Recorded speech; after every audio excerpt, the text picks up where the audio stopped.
Welcome to ILTV's Israel Daily. I'm Aaron Porras, and coming up in today's newscast, Israel welcomes an historic first-ever delegation from Abu Dhabi. The Israeli Defense Minister announces some incredible news, and the Israeli Antiquities Authority gets set to share all of its latest discoveries with the public in an awesome upcoming conference.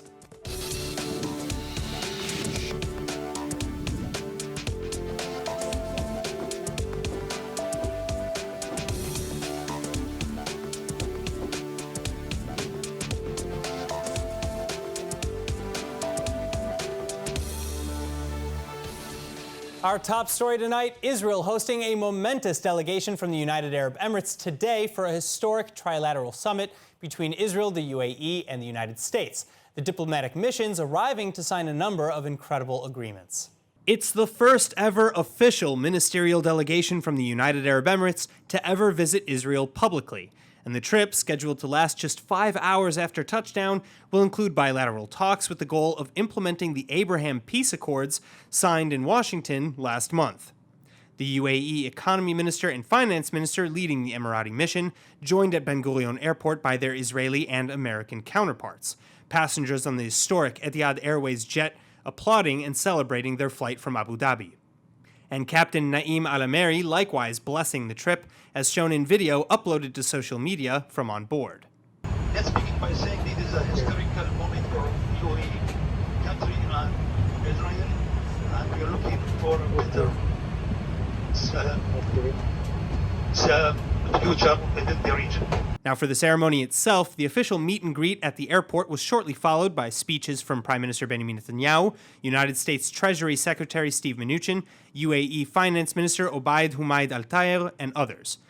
Prime Minister Netanyahu, for one, saying that today we're making history that will stand for generations. Once again, I welcome all our guests from the United Arab Emirates and from the United States. We shall remember this day a glorious day of peace.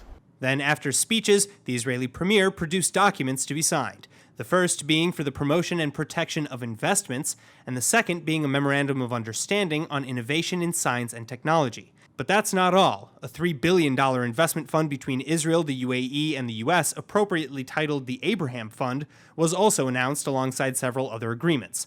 The most exciting of which, however, is probably the agreement to sign visa exemptions with the UAE, the first such agreement between Israel and an Arab state, despite existing peace agreements with Jordan, Egypt, and now Bahrain. This means that citizens from both Israel and the UAE will be allowed to enter each other's countries without the red tape of applying for a visa.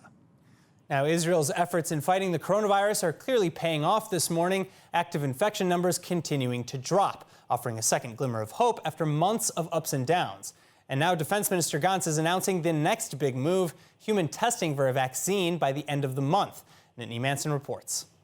This year, October 31st in Israel marks more than just Halloween for American expats.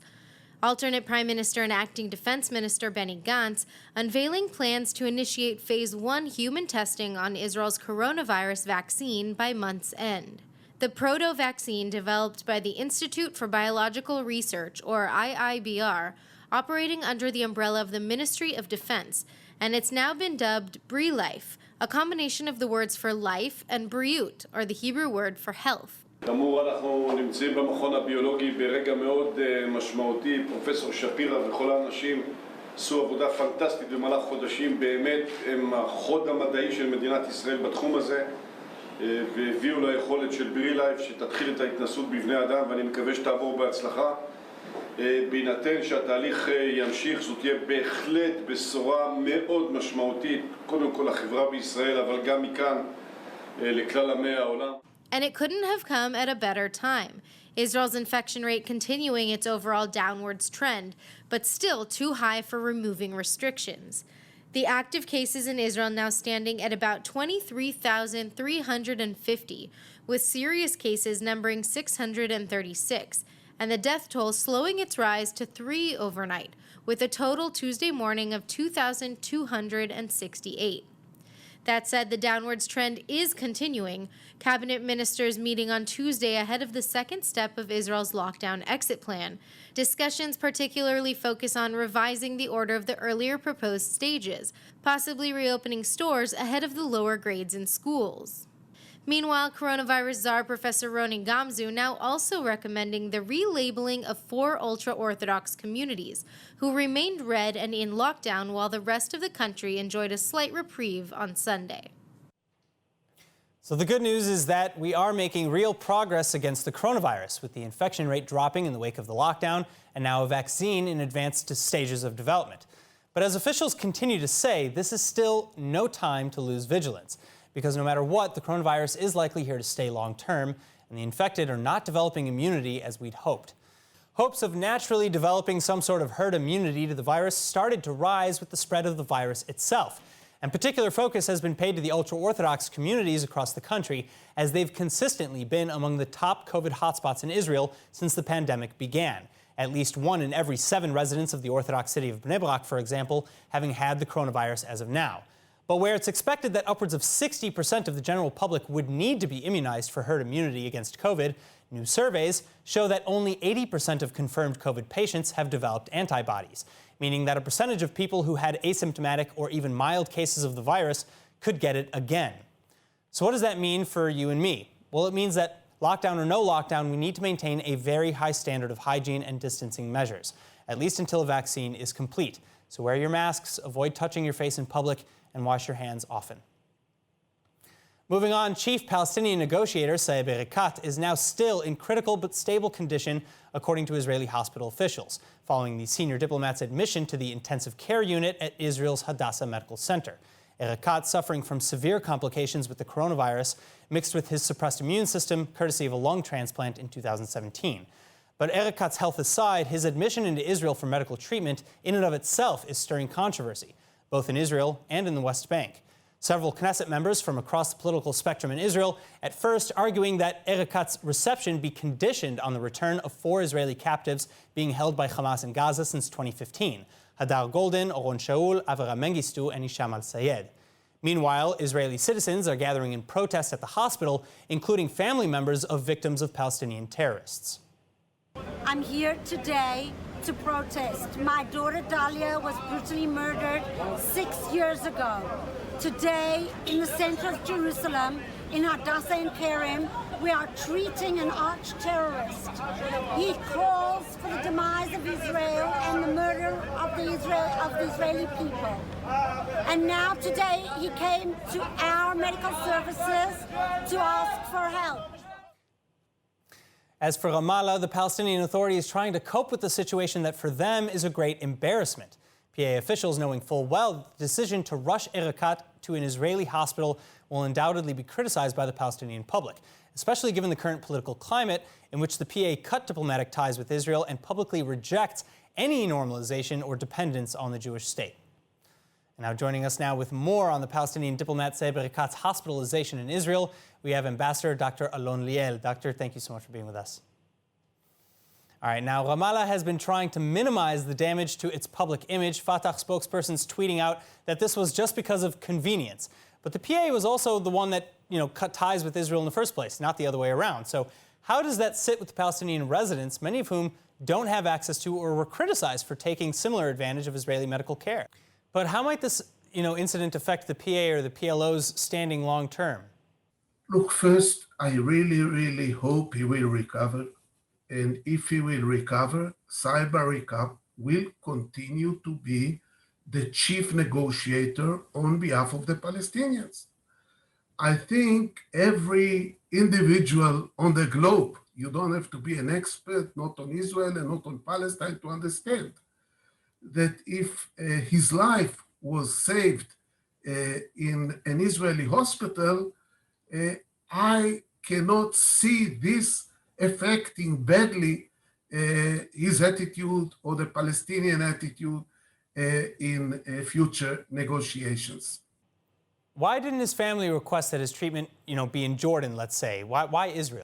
Look, I'm not a medical expert, but I think everybody knows that the distance between Jericho and Jordan and Amman, let's say, and the distance between Jericho and the hospital in Jerusalem is such that it was faster to move him by ambulance to Jerusalem. And I guess from what I know about medical services, that our medical services are probably excellent. I don't want to say anything about Jordanian medical services, but I know that it was a doctor's decision to do it.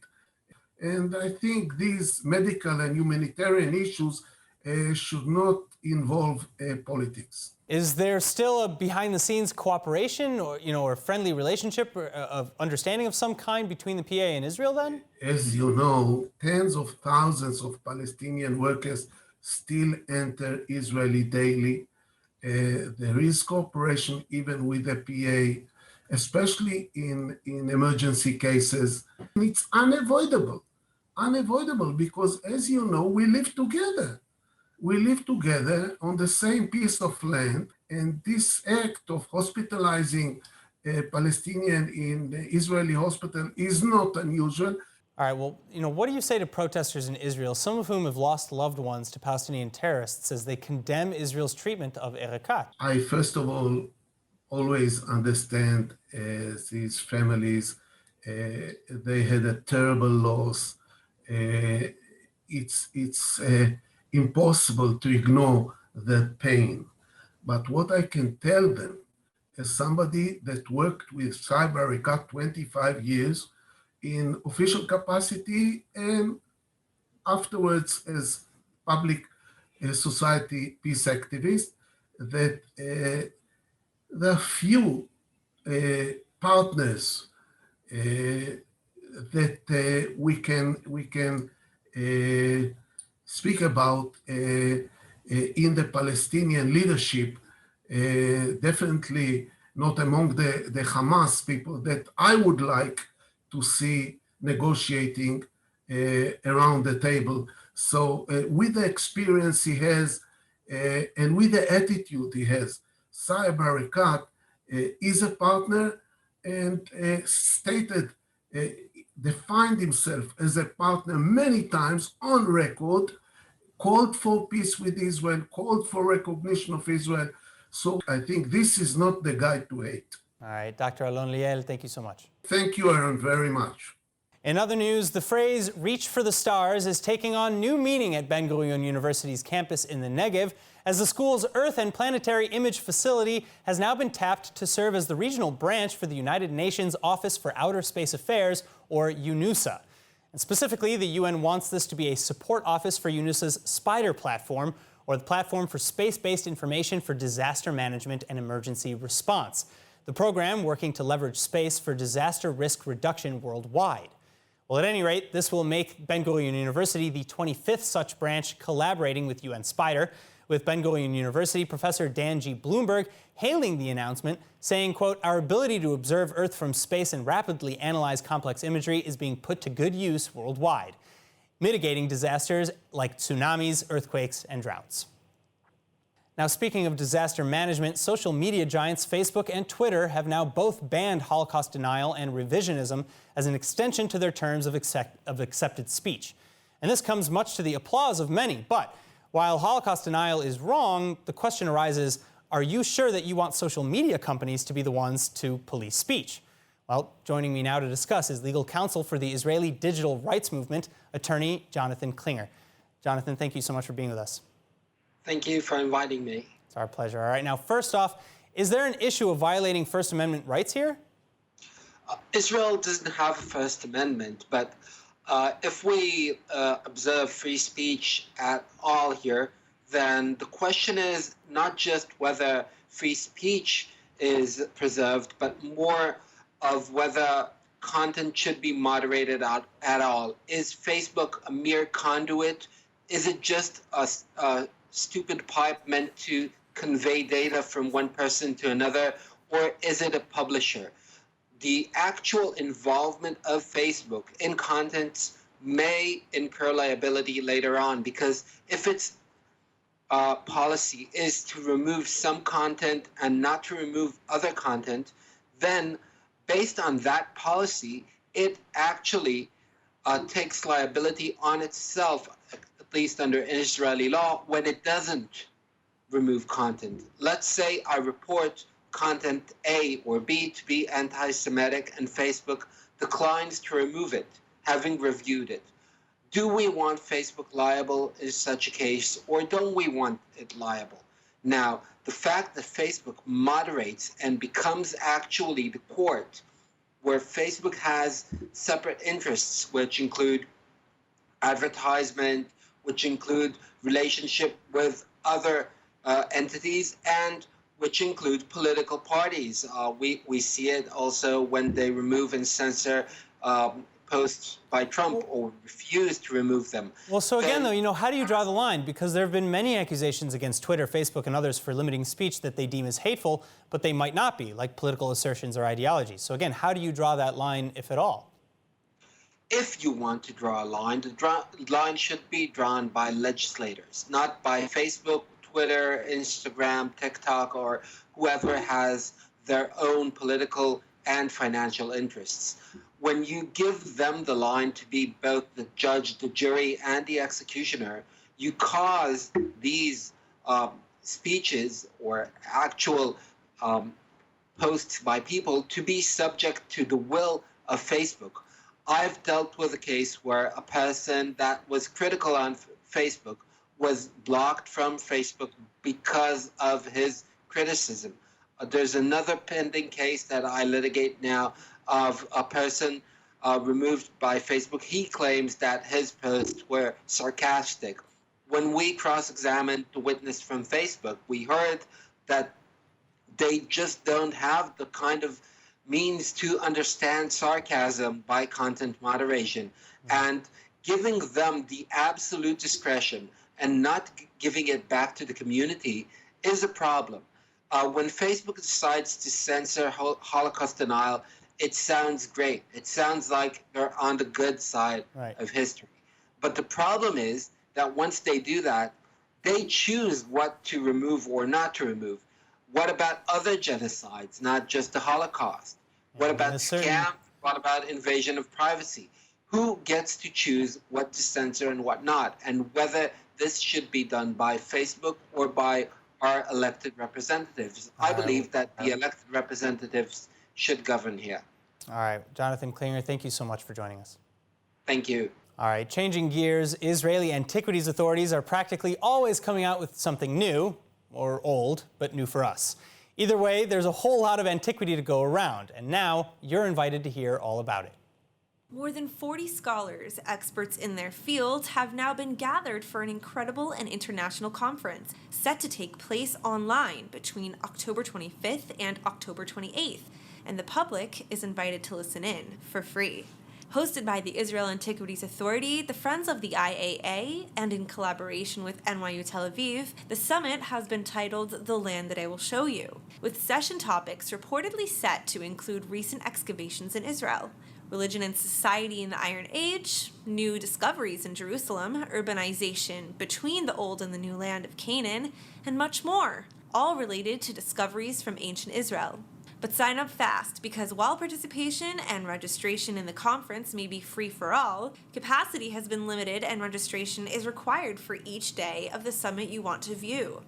Find out more and register at the Israeli Antiquities Authority Facebook page. And now in similar but perhaps less glamorous news, archaeologists are working hard studying insights gleaned from medieval feces. Yes, you heard me right. A new study published by Cambridge University now shedding light on the historical significance of old poop.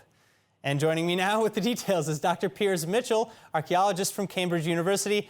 Dr. Mitchell, this is something I didn't think I'd ever say. Now, but you worked on this study. What were you looking for, and what did you find? Well, the important thing about understanding people that lived in the past is to understand all the elements. It's not just the jewelry, the pottery, the buildings, but you also want to understand the health of our ancestors as well. So one of the things that's important when we understand health in the past is to look at all aspects of health. Now, we eat every day, we go to the toilet every day, it's a normal part of health, but in many societies, it's something people feel a bit embarrassed about, things that you don't talk about, but there's no reason for that. So the study that we did looked at the sediment that was from inside a shared toilet from the Christian quarter of the old city of Jerusalem, just north of the Holy Sepulchre. It dates to about 14th and 15th century AD. And what we did was to look in it for all the different kind of microbes and organisms that you would find in the intestines of the people that used it. And what's really special about it is that we didn't just look for parasites and other objects using microscopy, but we also studied the ancient DNA to look at all the different microbes in there. We looked at not only the parasites, but we looked at the bacteria, the fungi, the viruses, the archaea, everything that was in there. So what are the implications of this? How do you extrapolate what you found? Well, we all know that to have a healthy intestine in modern times, you have to have a well-balanced range of microbes in your intestines. We share our intestines with millions and millions of little microbes, and they help us to digest our food, but they also keep our intestines healthy. And in some modern populations, we find that the industrialized world has resulted in us missing or being short of some of the range of microbes that we've evolved to have as a species. And when that happens, you're more likely to have allergies, you're more likely to have intestinal diseases, such as inflammatory bowel disease, and you're more likely to have problems with weight gain and obesity, for example.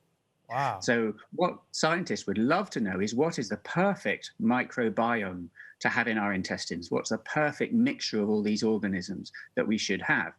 And so the best way to study that is to look at intestine contents from before industrialization, before antibiotics, before fast food and sterilization and so on, to see what our ancestors would have had. So that's what's special about this research, is it looks at people from 500 years ago to see what their microbiome was like. And that will help us to know what modern microbiomes should be and how we can help patients who may be deficient of certain groups. Wow. Well, so was there anything particular about the samples from Jerusalem that you found that stood out? Yes. So we compared modern microbiomes in industrialized societies with modern microbiomes in hunter-gatherers around the world, in East Asia, in Africa, and so on.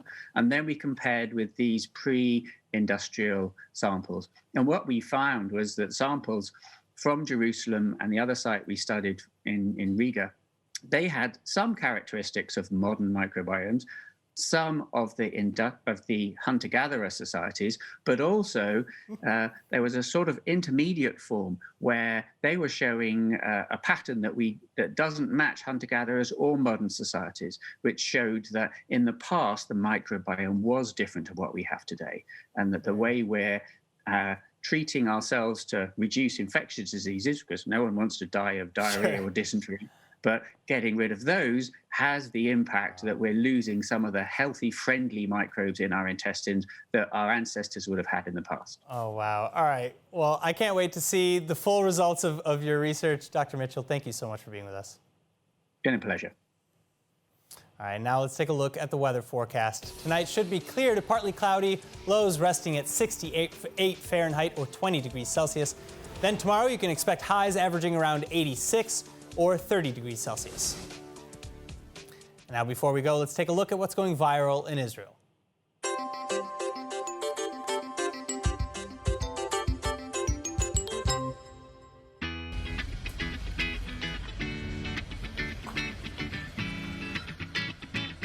Is that? Hi. It's like a ghost costume turned into solid wood for dogs. I love it. It's the new. That's for Halloween, maybe. My dog is a fence. All right, that's it for today's news. Today's exchange rate is 3.39 shekels to the American dollar and 2.56 shekels to the Canadian dollar. For more news from ILTV, please like ILTV on Facebook, follow us on Instagram, and subscribe to our YouTube and Roku TV pages. I'm Aaron Porras. Thank you so much for watching.